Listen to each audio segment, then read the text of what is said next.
Race में भागते घोड़े को देखा है आपने? वो 70% अंधा होता है, उसे सिर्फ सामने दिखता है। और बिल्कुल वैसे ही आजकल बॉलीवुड भाग रहा है फ्रेंचाइजीज के पीछे। कहीं सीक्वल, कहीं प्रीक्वल, और अब तो रीमेक का भी सीक्वल आने लगा है। भाई ये तो लीगली भी अलाउड नहीं होना चाहिए था।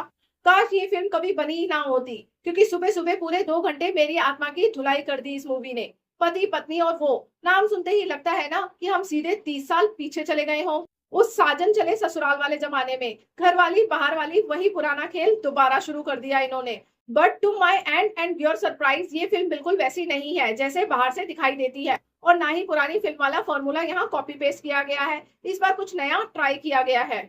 सीधी भाषा में कहूँ तो कहानी बस इतनी है। एक पत्नी को अपने पति पर शक हो जाता है कि उसका किसी दूसरी औरत के साथ चक्कर चल रहा है। लेकिन असली ट्विस्ट तब आता है जब पति खुद किसी तीसरी औरत के चक्कर में फंस जाता है। फिर होती है फैमिली की एंट्री, और फिर एक झूठ को छुपाने के लिए 100 झूठ बोले जाते हैं। और हाँ, बॉलीवुड को ये लेस्बियन वाला एंगल डाले बिना चैन क्यों नहीं आता, वो भी मिलेगा आपको इस मूवी में, क्योंकि उसके बिना आज की कहानी खत्म थोड़ी होती है। लेकिन एक बात बोलूंगी, यहाँ जो लोग कहते थे आयुष्मान को ऐसी फिल्में नहीं करनी चाहिए, गलत थे वो। कॉमेडी फिल्में उन्हें जरूर करनी चाहिए, बस गलती से ऐसी स्क्रिप्ट दोबारा ना चुन लें। तो दोस्तों, इस फिल्म में वर्ल्ड रिकॉर्ड बनाया गया है, वो भी महावाहियात एक्टिंग करने का। सच बताऊं तो डायरेक्टर के लिए दिल में रिस्पेक्ट आई थी। कम से कम एक्स्ट्रा मैरिटल अफेयर वाली घिसी पिटी कहानी को छोड़कर उन्होंने जंगल में मंगल वाला कुछ नया आइडिया ट्राई तो किया। लेकिन उतनी ही तेजी से वो रिस्पेक्ट वापस चली गई जब इन खराब एक्टिंग वाले सीन्स को फिल्म में रहने दिया गया।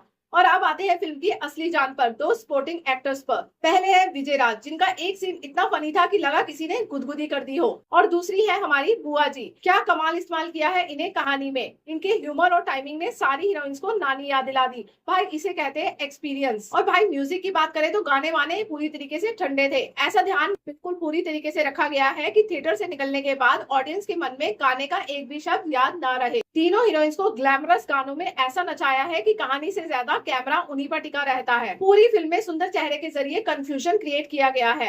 लेकिन सच कहूँ, सारी प्रॉब्लम बहुत ही बचकानी लगती है। ना ही कहानी में चोट लगती है, ना ही इमोशंस फील्स होते हैं, और रोमांस के आर पे तो सिर्फ रोना ही आता है।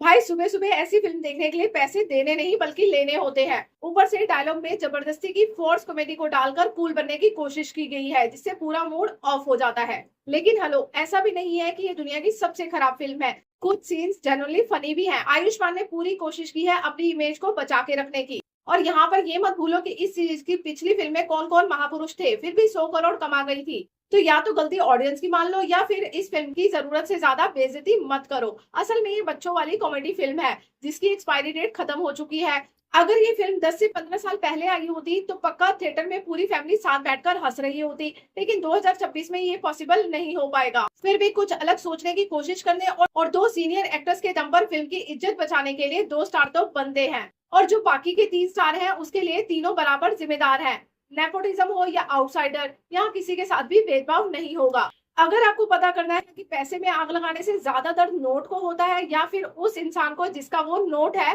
तो एक बार थिएटर जाकर देख लो। और देख के आओ तो मुझे भी कमेंट बॉक्स में आके बताना कि आपको मूवी कैसी लगी। अगर आपको ये वीडियो पसंद आया हो तो वीडियो को लाइक करना, और इसी तरीके से न्यू कंटेंट से अप टू डेट रहने के लिए प्लीज हमारे चैनल को सब्सक्राइब कर लेना। Thank you.